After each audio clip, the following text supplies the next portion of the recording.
Assalamualaikum warahmatullahi wabarakatuh. Semangat pagi, salam dahsyat, salam hebat luar biasa. Security Indonesia channelnya Security Indonesia. Baik teman-teman, rekan kerja, satuan pengamanan security dimanapun Anda berada.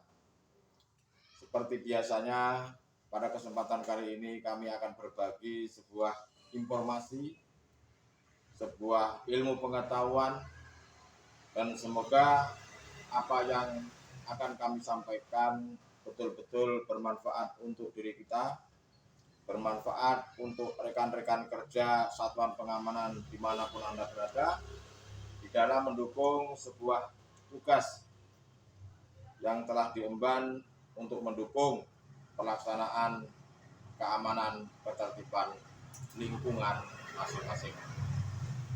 Pada kesempatan kali ini seperti biasanya kami akan menyampaikan edukasi, tetapi pada hari ini kami akan mengangkat sebuah judul, yaitu mengenai tugas dan tanggung jawab sebagai administrasi satuan pengamanan. Saudara-saudariku,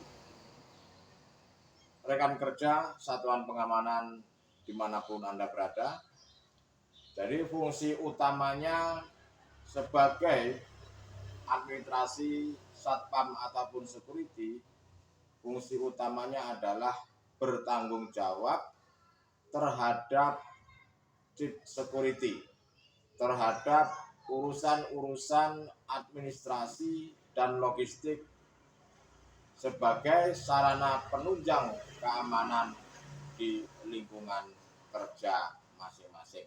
Jadi saya ulangi, fungsi utamanya, tugas dan tanggung jawab sebagai administrasi satpam ataupun security adalah bertanggung jawab terhadap chief security mengenai urusan administrasi dan logistik, yang mana hal ini sebagai sarana penunjang keamanan lingkungan. Itulah secara umum atau fungsi utamanya sebagai administrasi satpam. Lalu tugas dan tanggung jawabnya apa? Tugas dan tanggung jawabnya sebagai administrasi satpam adalah yang pertama adalah kita harus bisa menyusun jadwal tugas, harus bisa menyusun schedule shift seluruh anggota security, yang mana hal ini harus berdasarkan usulan dari Kornat, usulan dari komandan regu, usulan dari komandan peton atau mungkin supervisor yang di lokasi, yang mana untuk diajukan ataupun diperiksa oleh chief security. Jadi tugas administrasi yang pertama adalah menyusun jadwal ataupun schedule tugas security secara menyeluruh. Tentu hal ini harus koordinasi dengan Kornat, koordinasi dengan komandan regu, danton ataupun supervisor lah. Yang mana kalau sudah oke, baru kita diajukan lalu diperiksa, nanti akan disetujui oleh kepala satpam atau security. Itu yang pertama. Lalu yang kedua adalah mencatat kehadiran anggota. Jadi mencatat kehadiran anggota security dan membuat rekapan absensi seluruh petugas keamanan, seluruh petugas security. Itu yang kedua.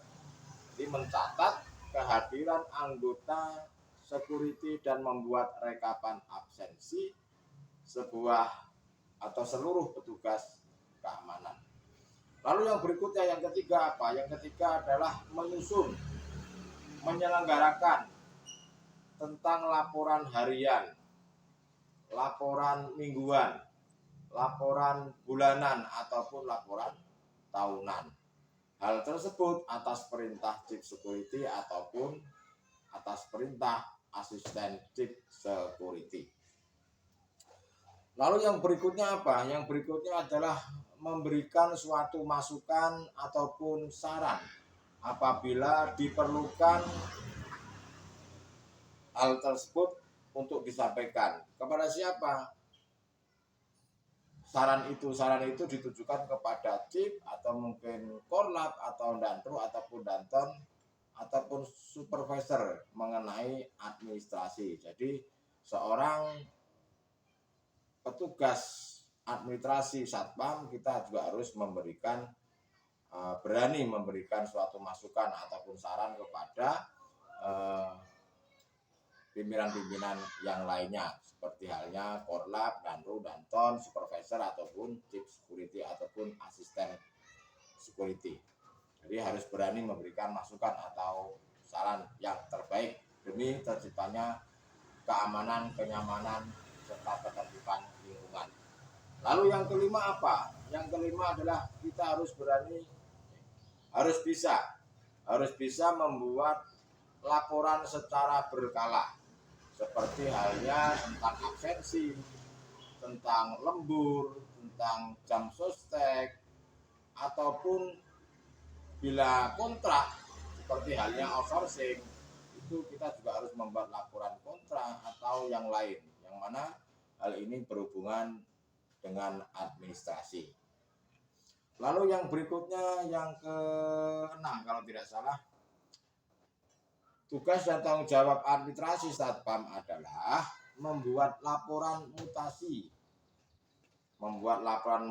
anggota, terus plottingan anggota atau anggota yang sedang resign atau keluar atas perintah dan persetujuan chief security. Jadi selalu membuat laporan tentang hal itu. Yang berikutnya yang ke-7 adalah menginventarisir ya, alat-alat, maksudnya mendata alat-alat yang digunakan di dalam pelaksanaan tugas. Jadi sebagai administrasi satpam kita harus mendata alat-alat yang digunakan di dalam pelaksanaan tugas. Apabila ada kekurangan atau kerusakan atau mungkin harus perbaikan, ya itu dilaporkan kepada atasannya, nanti diteruskan kepada manajemen atau kalau tidak di manajemen ya kepada yayasan yang memiliki sebuah yayasan perusahaan security. Lalu yang berikutnya yang ke-8 apa? Memberikan sebuah pelaporan tentang keuangan mengenai budget operasional. Jadi keluar masuknya uang harus transparan, harus tercatat, harus tertulis karena namanya uang tetap itu sangat riskan. Jadi harus memberikan laporan tentang keuangan. Lalu yang ke-9 itu mencatat hasil evaluasi.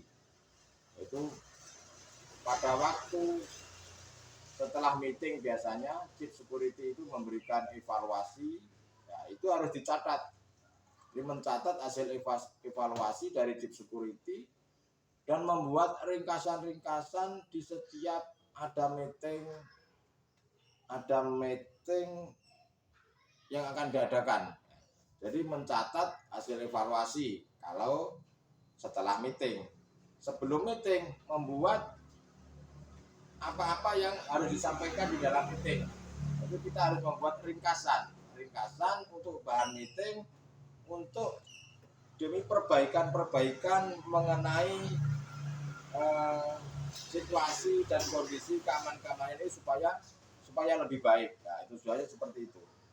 Itu yang ke-9 itu mencatat hasil evaluasi, membuat ringkasan di setiap ada meeting dan selalu berkoordinasi.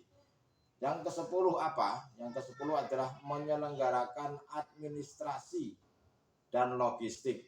Nah, ini antara lain kita harus menyelenggarakan daftar personil, absensi atau kehadiran, daftar inventaris, surat menyurat ataupun arsip, kebutuhan logistik ataupun perlengkapan. Itu untuk menyelenggarakan administrasi dan logistik, contohnya seperti itu. Jadi yang ke-11 apa? Yang ke-11 yang berikutnya menyusun dan mengadakan ya. Menyusun dan menyelenggarakan laporan harian, laporan kejadian, laporan bulanan, berita acara kejadian, jadwal tugas satpam atau schedule yang mengenai plottingan anggota security di dalam bertugas. Jadi ada beberapa poin-poin yang harus dijadikan sebagai pedoman untuk melaksanakan tugas administrasi satuan pengamanan. Ya mungkin secara garis besarnya adalah yang pertama menyusun jadwal tugas, mencatat kehadiran anggota, menyusun menyelenggarakan laporan-laporan harian, mingguan, bulanan ataupun tahunan, memberikan suatu masukan ataupun saran kepada pimpinan, membuat laporan secara berkala, membuat laporan mutasi, terus mendata alat-alat yang digunakan dalam pelaksanaan tugas, mencatat hasil evaluasi, ataupun menyelenggarakan serta menyusun apa-apa yang perlu yang dibutuhkan untuk mendukung tugas di lapangan. Jadi itulah teman-teman, saudara-saudara, rekan-rekan kerja Satuan Pengamanan Security dimanapun Anda berada. Sekilas mudah-mudahan tidak bingung dan bisa memahami apa yang kami sampaikan. Terima kasih. Kami juga mohon maaf yang sebesar-besarnya, yang namanya manusia tidak ada yang sempurna. Yang penting tetap semangat, jaga kekompakan, selalu eksis dan selalu optimis di dalam bekerja. Terima kasih, salam dahsyat, salam hebat luar biasa. Security Indonesia Channel, channelnya Security Indonesia. Wassalamualaikum warahmatullahi wabarakatuh.